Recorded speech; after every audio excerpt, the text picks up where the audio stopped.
It's two personal. எங்களுக்குள்ள அவங்க வந்து என்கிட்ட அதை கேட்குறப்போ it's between me and my விமென்ல. ஸோ நேற்று பாரு மற்றும் கம்ருதனோட ஃபேன்ஸ் ஃபெஸ்டிவலில் வந்து நிறைய விஷயங்கள் நடந்துச்சு. ஸோ அதில் வந்து இவங்க ரெண்டு பேரும் வெளியில் வந்து இவங்களுக்கு எதிராக வந்து ஒரு மிகப்பெரிய ஹேட்ரட் பரப்புறது, இவங்களை வந்து கல்யாணம் பண்ணிக்கூடாது, இவங்க கூட சேரக்கூடாது அப்படின்னு சொல்லிட்டு எல்லாருமே நிறைய விதமான விமர்சனங்கள் வச்சாங்க. திரு விஜய் சேதுபதி கூட அந்த விமர்சனத்தை வச்சதுக்கு அப்புறமா நேற்று கம்ருதன் வந்து பேசும்பொழுது பார்வதி வந்து விட்டு கொடுக்காத மாதிரி பேசுறதா வந்து நான் நேற்று வீடியோ போட்டிருந்தேன். அதுக்கு நிறைய பேர் என்ன சொல்லிருந்தீங்கன்னா, இது வந்து ஒரு ஒயிட் வாஷ் பண்ணுறாங்க, இது ஒரு டேமேஜ் கண்ட்ரோல், இதெல்லாம் ரொம்ப நாள் போகுமா என்னன்னே தெரியல, ஜஸ்ட் அவங்க வந்து ஒரு ஃப்ரெண்டாக தான் இருக்காங்க அப்படிங்கிற மாதிரி வந்து சில பேர் வந்து மெசேஜ் பண்ணியிருந்தீங்க. இன்னைக்கு அந்த ஃபேன்ஸ் ஃபெஸ்டிவலை வந்து அஃபிஷியலாக வந்து போட்டிருக்காங்க. ஸோ அதை பார்க்கும்பொழுது கம்ருதீன் எந்த இடத்துலையுமே இதை டேமேஜ் கண்ட்ரோல் பண்ணுற மாதிரியோ இல்லை ஒயிட் வாஷ் பண்ணுற மாதிரியோ பேசுகிற மாதிரி தெரியல. ரியலாக அவர் மனசுலேருந்து உண்மையாக தான் சில வார்த்தைகள் வந்து சொல்லியிருக்காரு. நிறைய இடத்துல அவர் பேசும்போதும் சரி, அவர் ஃபீல் பண்ணி பேசும்போதும் சரி, பார்வை எந்த இடத்துலையும் விட மாட்டேன், ஒரு படி மேலே, அதாவது வந்து 2-3 இடத்துல சொல்லியிருப்பார் என்னோட கேர்ள் ஃப்ரெண்ட் சொல்லியிருப்பார். அதை தாண்டி between my and my woman அப்படிங்கிற மாதிரி சொல்லியிருப்பாரு. ஸோ இப்படிலாம் வந்து ஒரு ஃப்ரெண்டை யாரும் சொல்ல மாட்டாங்க, டேமேஜ் கண்ட்ரோல் பண்ணுறவங்க சொல்ல மாட்டாங்க. உண்மையாகவே அவங்க நல்லா சேர்ந்து வாழணும் அப்படிங்கிறது தான் நம்மளுடைய கருத்தம். பட் ஆனால் ஹேட்டர்ஸ் என்ன பண்ணுறாங்க அப்படின்னா, ரொம்ப எந்த அளவுக்கு வந்து ஆபாசமாக இவங்க மேலே வந்து பேச முடியுமோ, எந்த அளவுக்கு இவங்களை வந்து அப்யூஸ் பண்ண முடியுமோ எல்லாத்தையும் அப்யூஸ் பண்ணிவிட்டு இவங்கள அப்யூசர் அப்படிங்கிறானுங்க. இப்போ இவங்களோட ஹேட்டர்ஸ், பாரு கம்ருதனோட ஹேட்டர்ஸ் தான் உண்மையான அப்யூசர் நண்பர்களே. சரி, இன்றைக்கி என்ன பேச வந்திருக்கோம் அப்படின்னு சொல்லி கேட்டிங்க அப்படின்னா, வந்து இன்றைக்கி 2 அஃபீஷியல் வீடியோ வந்திருக்கு. ஒன்று கானா வினோத் வந்து ஃபேன்ஸ் ஃபெஸ்டிவல் வந்து பேசுறதா இருக்கட்டும், ரெண்டாவது வந்து கம்ருதீன் ஃபேன்ஸ் ஃபெஸ்டிவலில் பேசுறதா இருக்கட்டும். இதை பற்றி தான் பேச வந்திருக்கேன். ஸோ இதை பற்றி நான் ஆல்ரெடி நேற்று டீட்டெயிலாக போட்டேன். இருந்தால் சில விஷயங்கள் அதை நம்ம கண்டிப்பாக பார்க்கும்போது எனக்கு தோணுச்சு, இதை கண்டிப்பாக நம்ம அதை பற்றி அட்ரஸ் பண்ணணும் அப்படின்னு சொல்லிட்டு. ஸோ அதனால் வந்து அதை பற்றி மட்டும் கண்டிப்பாக ஃபஸ்ட்டு பேசும். முதல்ல வந்து கானா வினோத் வந்து அவரோட ஃபேன்ஸ் ஃபெஸ்டிவல் வந்து ஒரு விஷயத்தை சொல்லியிருப்பார் பார்வதி பற்றி. என்னன்னு சொல்லி கேட்குறீங்களா?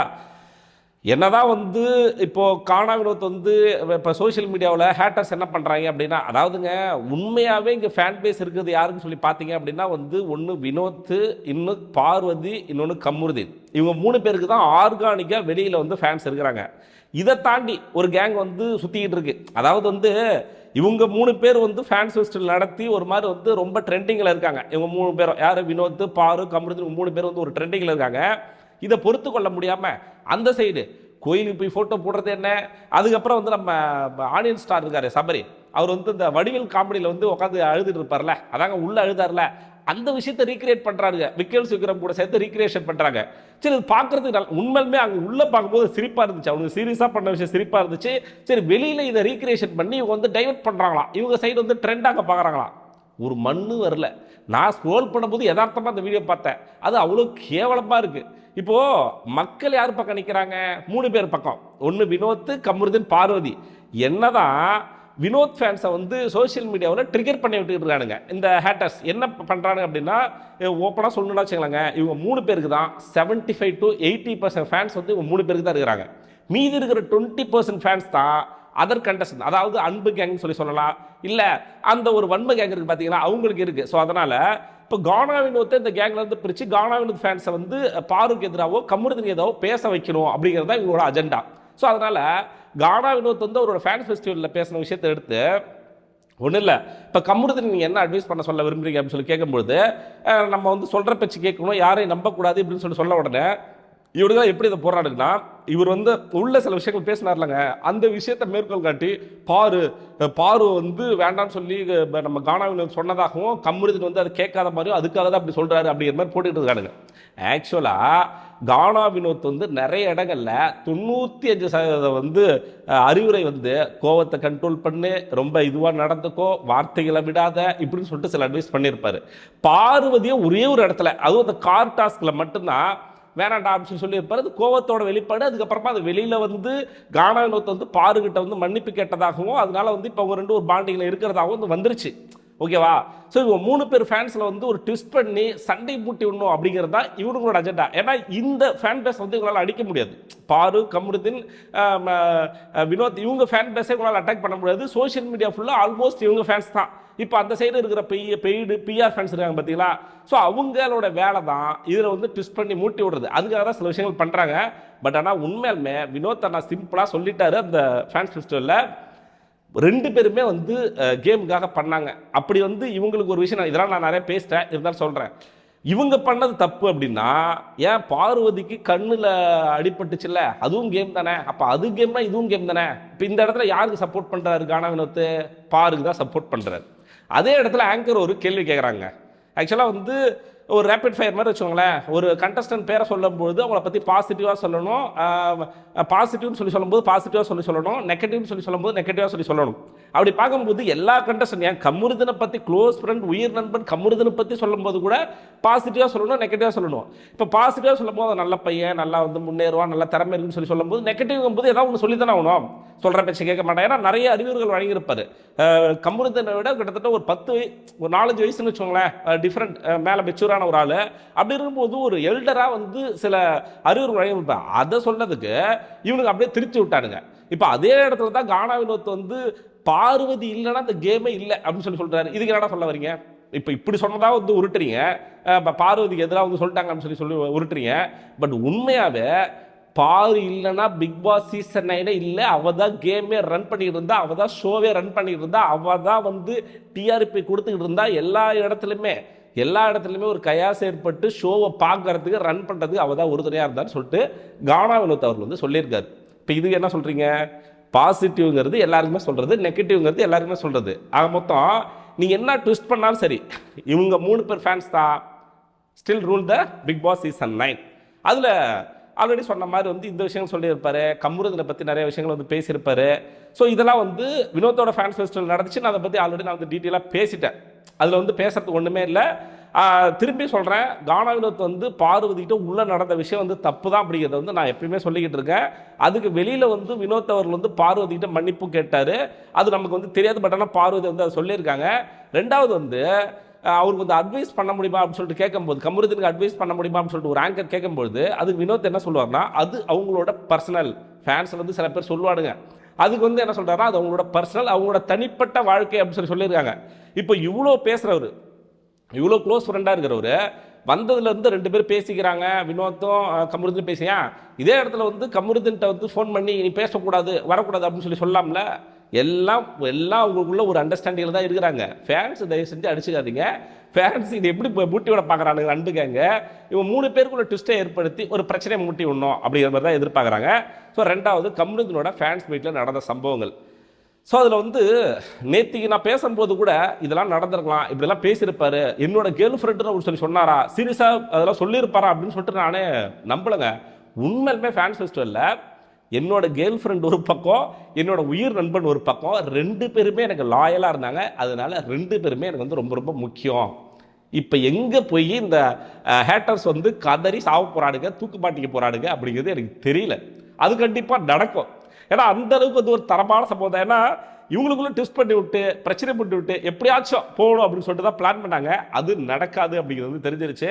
ரொம்ப தெளிவாக கமருதீனோட நீங்கள் பேட்டி நான் பார்த்தேங்க. சீரியஸாக சொல்கிறேன், இந்த மெச்சூரிட்டி, இந்த பொறுமை, இந்த அளவுக்கு வந்து ஒரு இன்னைக்கு பேசும்போது அந்த அளவுக்கு ஒரு மெச்சூரிட்டியான ஒரு கமருதீனை பார்த்தேன். ரொம்ப சாஃப்டா, ஒரு கேள்விக்கும் ரொம்ப தெளிவா, சாஃப்டாங்கிறத விட தெளிவா பதில் சொன்னது. ஏன்னா வீக்கெண்டில் விஜய் சேதுபதி கேட்கும்போது இந்த தெளிவு இருந்திருக்காது. கமருதீன்ட்ட எந்த விஷயத்தை எப்படி ஹேண்டில் பண்ணணும், எந்த கேள்விக்கு எப்படி பதில் சொல்லணும் அப்படிங்கிறத ரொம்ப கனக்கச்சிதமாக தெளிவாக கேட்டு சொன்னாப்ல. ஸோ இதுக்கு நடுவில் வந்து வினோத்தை பற்றி சொல்லுங்கன்னு சொல்லி கேட்கும்போது அவன் வந்து என்னோட லைஃப் அவ்வளோதான். பேரை சொல்லும் போதே கண் கலங்கிட்டாரு இது நம்மளோட கமருதீன் அவர்கள். ஸோ இதெல்லாமே நம்ம எதிர்பார்த்த ஒரு விஷயந்தான். ஸோ அதுக்கப்புறமா வந்து இந்த வீட்டில் போயிட்டு நான் சம்பாரிச்சதுன்னு பார்த்தா ஒன்று என்னோட உயிர் நண்பன், இன்னொரு என்னோட கேர்ள் ஃப்ரெண்ட். அவ்வளோதான், முடிஞ்சு போச்சு. கதருங்க அப்படின்னு சொல்லிக்கிட்டு ஸோ அதுக்கப்புறமா வந்து இந்த பேட் டச் விஷயம் பற்றி நான் ஆல்ரெடி நேத்தியே சொல்லியிருந்தேன். அது ரொம்ப தெளிவாக கமருதீன் சொன்னார். பேட் டச்சுங்கிற ஒரு வார்த்தையை பாரு சொல்லலைங்க. அப்படி பார்த்தா இந்த பேட் டச் அப்படிங்கிற விஷயத்த வந்து வெளியில் வந்த வைல்டு கார்டு கண்டஸ்டன்ட் வந்து என்கிட்ட வேற மாதிரி கன்வே பண்ண, அதை நான் வேற மாதிரி புரிஞ்சுக்கிட்டு நான் தப்பாக புரிஞ்சுக்கிட்டேன் அப்படிங்கிறது கிளாரிஃபை பண்ணிட்டாரு. ஸோ இதை பற்றி இன்னைக்கு இனிமேல் பேச முடியாது, அதுக்கு வந்து ஒரு முற்றுப்புள்ளி வச்சாச்சு. ஏன்னா அவங்க அன்வான்ட் டச்சுன்னு சொல்லியிருப்பாங்க, அது அந்த அளவுக்கு எக்ஸாகரேட் பண்ணி இவனுக்கு ஒரு மாதிரி பில்டப் பண்ணி வீக்கெண்ட், அதாவது வந்து கடைசியில் வெளியேற வரைக்கும் இதே விஷயத்த வந்து பேச வச்சிருக்காங்க பார்த்தீங்களா. அது ரொம்ப கேவலமான விஷயம். ஸோ அதுக்கப்புறமா வந்து அந்த ஒரு இதில் கிளிப்பில் வந்து போயிருப்பாங்க, நாய் குலைச்சிருக்கோம். இது வந்து ரொம்ப சோஷியல் மீடியாவில் பரவப்பட்டிருந்துச்சு, 18+ பேசப்பட்டிருந்துச்சு. அதெல்லாம் வந்து நிறைய பேர் விமர்சனம் வச்சேன், ஏன் நானே விமர்சனம் வச்சேன். ஸோ அதுக்கு வந்து ஒரு பதில் சொல்லியிருந்தாரு. அதுக்கு பதில் சொல்கிறது அப்படிங்கிறத விட அதுக்கு ஒரு தரமான செருப்படி வந்து ஹேட்டர்ஸ் கொடுத்துருந்தாரு. அது எனக்கும் என்னோட கேர்ள் ஃப்ரெண்டுக்கும் இருக்கிற personal. That is me and my girl friend, என்னோட பர்சனல் அது. ஸோ என்னோட உமன் அப்படிங்கிறத வந்து தெளிவாக பார்வதியை பற்றி சொல்லிட்டார். அவ்வளோதான், இதுக்கு மேலே ஒன்றுமே கிடையாது. ஸோ ஒரு இடத்துலையும் வந்து அவர் உள்வாங்கிக்கிட்டு ஃபீல் பண்ணி அவங்கள எந்த இடத்துலையும் விட மாட்டேன். இப்போது அந்த விஷயத்தை அவர் சொல்லிட்டு என்ன சொல்கிறாருன்னா, இவ்வளோ தூரம் நடந்து இவ்வளோ விஷயங்கள் நடந்ததுக்கு அப்புறமும் நான் வந்து அவங்கள வந்து விட்டுட்டு போவேன் அந்த தோணியில் தான் சொன்னார். விட்டுட்டு போயிடுவேன், இல்லை நாங்கள் வந்து ஒன்றா இருக்க மாட்டோம் அப்படின்னு சொல்ல மாட்டேன். கண்டிப்பாக நம்ம பார்வதி அவங்க அம்மா கூட வீட்டில் போய் சொல்லி கேட்டிருக்கும் போது யாருமே விட்டுறாத, கை விட்டுறாத அப்படின்னு சொல்லும்போது அதை தான் இந்த இடத்துல வந்து திரும்ப அவர் வந்து சொல்கிறாரு. லிட்டலாக வந்து நான் அவங்களை வந்து கைவிட மாட்டேன், கடைசி வரைக்கும் எனக்கு லாயலாக இருந்த ஒரு ஆள் யாருங்கும்போது, ஒரு கேர்ள் ஃப்ரெண்டாக லாயலாக இருந்த ஆள் யார் பார்வதி அப்படிங்கும்போது கண்டிப்பாக அவங்களை வந்து நான் கைவிட மாட்டேன். ஸோ அதனால எனக்கும் என்னோட உம்மனுக்கும் அப்படின்னு சொல்லும் போது வெளியில் வந்து கரகோஷம் எழுது. ஸோ இதெல்லாம் வந்து அவரே வந்து ஒத்துக்கிட்டாரு, நான் பண்ணதான் அந்த இடத்துல வந்து ஒரு மிஸ்டேக் அப்படிங்கிற மாதிரி வந்து அவரே ஒத்துக்கிட்டாரு அந்த இடத்துல வந்து பண்ண விஷயங்கள். ஸோ அதுக்கப்புறமா இந்த கார் டாஸ்க் அப்படின்னு சொல்லி வரும்பொழுது ஏன் வந்து நீங்கள் வந்து இவ்வளோ இது பண்ணீங்க அப்படின்னு சொல்லிட்டு கேட்கும்போது கம்புறதுட்ட, என்னோட கேர்ள் ஃப்ரெண்ட், எனக்கு பிடிச்ச என்னோட கேர்ள் ஃப்ரெண்ட், என் லைஃப்லாம் என் கூட வர போகிற ஒரு ஆளுக்கு ஒரு விஷயம் நடக்குது அப்படிங்கும்போது அவளை பற்றி தப்பாக பேசுவாங்க அப்படிங்கும்போது நான் அதை எப்படிங்க பார்த்துக்கிட்டு இருக்க முடியும்? ஸோ அதனால தான் நான் அதை பண்ணேன். ஸோ அதே நேரத்தில் அவங்க பண்ண அந்த கார் டாஸ்கில் நடந்த சம்பவங்களை எந்த இடத்துலையும் நியாயப்படுத்தலை, அது தப்பு தான் அப்படிங்கிறத ஒத்துக்கிட்டாரு. எவ்வளோ மெச்சூரிட்டி, எவ்வளோ தெளிவாக எப்படி ஹேண்டில் பண்ணும். இப்போ ஒரு எடுத்துக்காட்டுக்கு அரோராவை பற்றி கேட்குறாங்க ஒரு இடத்துல, அரோராவை பற்றி உங்களோட ஃப்ரெண்ட்ஷிப் என்ன அப்படின்னு சொல்லி கேட்கும்போது அவன் என்னோட ஃப்ரெண்டு தான், ஜஸ்ட்டு பாரு வந்து எனக்கு ஃப்ரெண்டுக்கு மேலே ஒரு படி மேலே ஜஸ்ட்டு ஃப்ரெண்டு, நான் வந்து பேசிகிட்டு இருந்தேன் அப்படின்னு சொல்லும்போது ஃபேன்ஸ் வந்து கத்துறாங்க, அரோரா வந்து சரியில்லை, அவளை பற்றி பேசாது அப்படின்னு சொல்லிட்டு திட்டுறாங்க. அந்த இடத்துல ரொம்ப மெச்சூராக அவங்களும் வந்து வந்தாங்க, அவங்கள பற்றி எனக்கு எந்த விமர்சனமும் இல்லை. ஏன் எல்லாருமே நீ வேணால் பாருங்க எவ்வளோ டீசெண்டாக இந்த ஃபேன்ஸ் மீட் முடிஞ்சிருக்கு. இப்போ வினோத் ஃபேன்ஸ் மீட்டாக இருக்கட்டும், கமருதனோட ஃபேன்ஸ் மீட்டாக இருக்கும், பார்வதி ஃபேன், எந்த அளவுக்கு வந்து வன்மங்களை கொட்டாமல் முடிஞ்ச அளவுக்கு வந்து மற்றவங்கள வந்து வாழ விடு, சிம்பிள் கான்செப்ட்டுங்க, வாழ விடு, என்னோட வாழ்க்கை நான் பார்த்துக்கிறேன் அப்படிங்கிற மாதிரி தான் எல்லோரும் முடிச்சிருக்காங்க. இதுக்கப்புறம் வந்து இவனுங்க வந்து 10 பேரை வச்சு ஒரு ஃபேன்ஸ் மீட் நடத்துவானுங்க. அதாங்க நம்ம திவ்யா கணேஷ் அரோராவுக்குள்ள நடந்தாலும் நடக்கும். அந்த கொடுமையில் எவன் போகிறாங்கிறத பார்க்குறதுக்கு நானும் அவளோட காத்துக்கிட்டு இருக்கேன்.